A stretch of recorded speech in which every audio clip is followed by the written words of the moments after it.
Well, that was annoying, but I handled it. What I had to do, showed up to a gig, and they double booked me. Showed up to a gig, and there is a nice 70-year-old man playing guitar and singing Margaritaville. Nothing against him. And in these situations, I think that it was not my fault. I think it was the activities director's mix-up. But you got to handle these situations with class, with care, with grace. I show up, and I'm like, oh, hey. I see the activities director. She's in a different room, so we actually could have a conversation. I said, oh.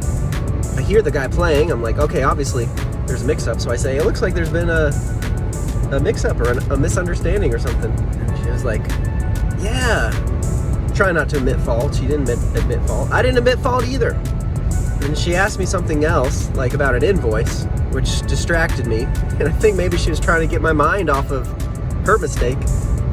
Okay, so she didn't want to admit her mistake. I'm not even 100% sure that it was her mistake. Okay, so it's hard to stay in the gray area, but I saw no reason to be accusing, being like, oh, no, it's your fault. You messed this up.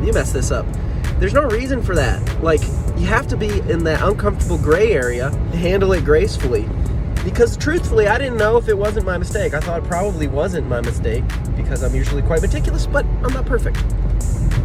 Anyways, so how did I handle it? What did we do? Here's what we did. I said, well, how about a different time? Could we do a different time? A different date, different time? Actually, no, she offered to reschedule, which is really great. When there's a mix-up and they offer to reschedule you that same month, do it. Take it. Chalk up the $5 or $10 in gas and take the opportunity to just reschedule. That's what I always do. If we can reschedule within 30 days, that's awesome. I say, no problem. I'm easy to work with. There was only one date that worked, though, and it was a Wednesday at 4:30, which is an unusual time. And I had a 4 p.m. that day.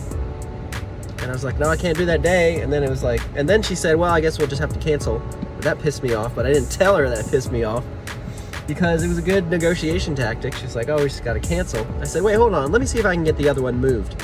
So I called the activities director at the other facility and said, hey, I got a mix-up on this other facility. I was wondering if we could move our gig from 4 p.m. to 3 p.m. And she said, yeah, let me make a call, see if we can get that switched. She made the call. She called me right back. She said, sorry, we couldn't get it switched with the other musician, but we can just start at 3 p.m. So she did me a favor. And I said, thank you. Switched it and then rescheduled the gig to 4:30. So it's a little annoying when that happens, but don't freak out. Just handle it the best that you can. So in the example, when they don't reschedule, that just sucks. Like, usually what I do is I just suck it up. I'm like, okay. And then I try to keep the goodwill. And sometimes you have to be the bigger person. Like, they don't mean to screw you over. That's the thing. Like, these are activities directors. They're not out for like malicious intent.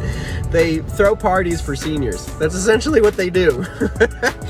They're great people. I mean, both seniors and activities directors. Great people. It's not unheard of to get mixed up. It's not unheard of for a musician to get mixed up. So just have some grace, have some restraint. Be okay in that uncomfortable gray area where you're not sure who's at fault. Like, there's a couple things that I couldn't verify, and I would just say, like, I trust you. Because I do trust her. I have no reason not to trust her. Now, some of you might think that's a little naive, but the one or two people that might take advantage of that trust are negligible compared to the blossoming and blooming relationships that occur when trust is shined upon it like the rays of the sun. Like, it's a really healthy thing. So that's kind of my approach. I think that the results of trust far outweigh the detriments of distrust. That's my philosophy. That's how I look at it in this business. It might be different in other businesses where people are more cutthroat, like real estate, for example. But this is great for me because, I mean, I don't have the sharpest mind. I forget things sometimes. I don't know. Maybe it's all the partying that I did in my 20s. Maybe I just have a little bit more on my plate than I can handle. I don't know. I like to push it. I like to push myself. But Trust is important. So that's how I approached it. And we were able to reschedule, and I didn't lose any income. And furthermore, she also reminded me that there was another gig that we didn't put on the books. So the fact that I didn't have either of those gigs on the books makes me think like, okay, well, something, we missed a confirmation or something.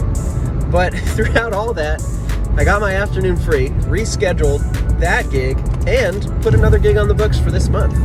So it was profitable. It's kind of weird. Anyways, I'm gonna go shop at a thrift store and maybe get some furniture or something that I need. I need some notebooks. I'm gonna do that. Great talking. See you in the next one.